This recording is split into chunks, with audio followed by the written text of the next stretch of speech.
Hey everybody, Monday morning update. Monday, March 22nd. Imitators of Christ. I'm going to read out of Ephesians 5.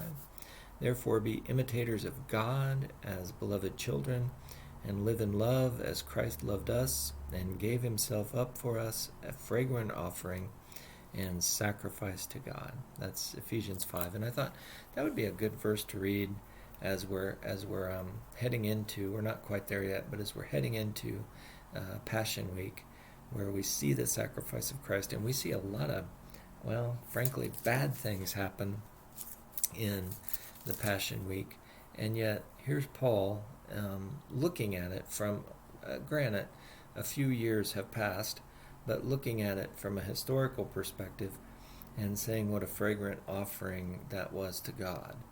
And it goes back to our sometimes things look incredibly bad, but they can end up pretty good, and sometimes things we think start pretty good can end up pretty bad, and we have that in between. But Paul is looking at this through that lens of history, and he sees it as, an imitator of God in Christ, and that being a very good thing. And he wants that same thing for us. He wants us to be um, the same thing. Uh, um, and this word, oh my gosh, I struggle with this because the word I always want to see instead of imitator is intimidator. And I do have an intimidator in my life. Her name is Teresa, and she keeps me in line when I'm about to get out of it. So I need an intimidator. Don't worry. I'm not saying anything bad about her. Actually, it's very good. It keeps me out of trouble. I can get in a lot of trouble. I hope you all know that, and I need somebody who can kind of run the rough line with me. But that's not what Paul's saying. Don't be an intimidator. And sometimes, boy, in the world we live in right now, it almost feels like Christians are trying to be intimidators and force themselves and their belief system on others. But I tell you what, you're not going to get very far forcing stuff on people. But if you reveal in love, as Christ did with God, history will look back and go, that is a fragrant offering. Just as Paul said, people will look back and say, that was a really great person, a man or a woman of God. And we may not see it in our lifetime, and we may feel frustrated because we're kind of chomping at the bit, wanting to bite somebody. But Paul says, don't bite, because if you bite, you're probably going to get bit back. And bad things can happen to you when you get bit back, and you'll get mad because nobody wants to get bit. So why are you biting? And we have to be careful with our language, careful what we say about other people. People can make stupid decisions, but it doesn't make them stupid. I hope you heard that.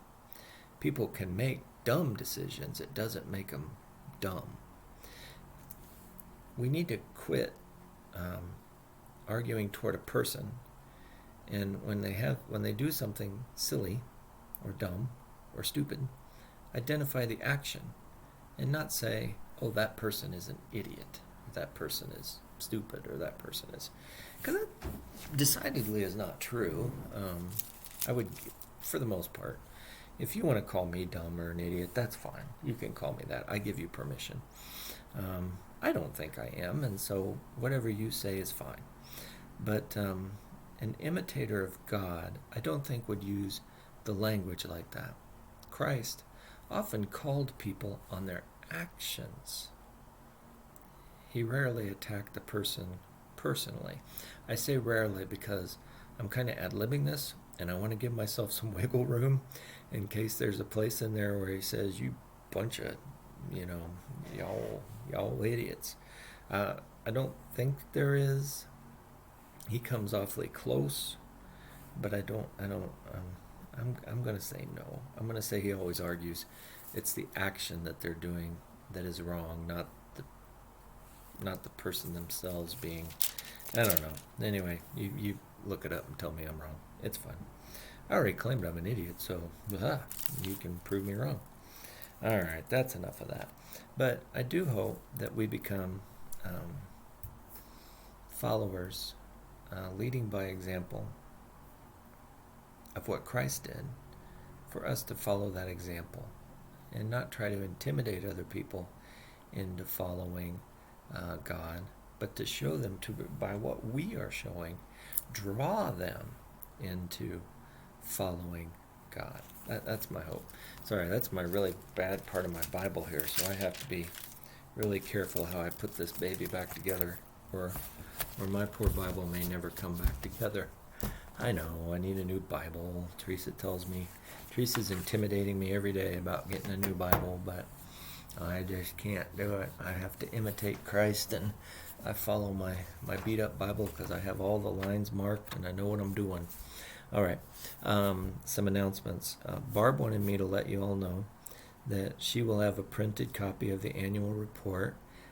You have to ask her for it, and she'll print it out for you.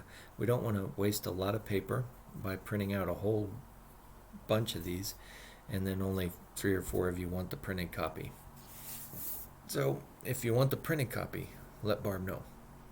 We'll have a few, I stress a few, available at the annual meeting, but mostly this is being sent electronically, and you'll have it on your email, and that's how you can view it, okay? But if you want a printed copy, absolutely we'll make you one. The annual meeting is this Sunday. The only worship service we're having this Sunday is at 10:30, and the 10:30 service immediately after we have our annual congregational meeting. At the annual congregational meeting, we'll be making some voting on officers. We'll be approving the budget that we're kind of already operating off of. It really didn't change from last year, so it's kind of the same budget, but yet, we need to approve it. And we don't have any new elders or deacons because COVID has kind of caused what COVID has done. And so we'll do the meeting, and then right after that, we'll have our egg extravaganza. I like that. Sandy is leading that up, and that'll be a really fun time. So I hope the kids come and can have a great time with that. Easter is just a couple weeks away. Monday, Thursday, we are going to do, and it's April 1st. Oh my goodness. It's April Fool's. I hope you don't miss it. Anytime we switch the calendar, things just jump at you and you go, oh no, it's already. Yeah. Well, don't get caught off guard by this one, okay? Monday, Thursday is April 1st, and Easter's just a couple days after that, so it's happening really quick in April. We talked a little bit Sunday about the Mass, and everything is looking really, really great. We just tend to follow kind of what advice we're being given from the state. We just kind of are doing. It's the simple way to do it rather than my personal opinion or your personal opinion, or just following what's happening. And it's okay. It's fine. We're doing fine with it. But it sounds like things are really freeing up, and that's great news for all of us, because it means things are getting better. Okay, so that's what we're hoping for, that things just continue to get better. Oh wow, it looks like maybe even a little snow is falling while I was talking to you. It was a drizzle before. So we have a little rain-snow mix today. It's still a beautiful day because it's moisture. And I hope you have a great day. Stay safe, stay warm. And we will talk to you all later this week. If you come to Bible study Tuesday night, we're still planning on Tuesday night, the unplugged version. I did tape Sunday, and so that's there on YouTube. And you should be able to find Bible study number 3. And then Tuesday night we'll have our Bible study, and Sunday we will get together again, and Palm Sunday, this Sunday, wowzer zowzer, an annual meeting. So hope to see you all then. Have a great day. God bless you all real good.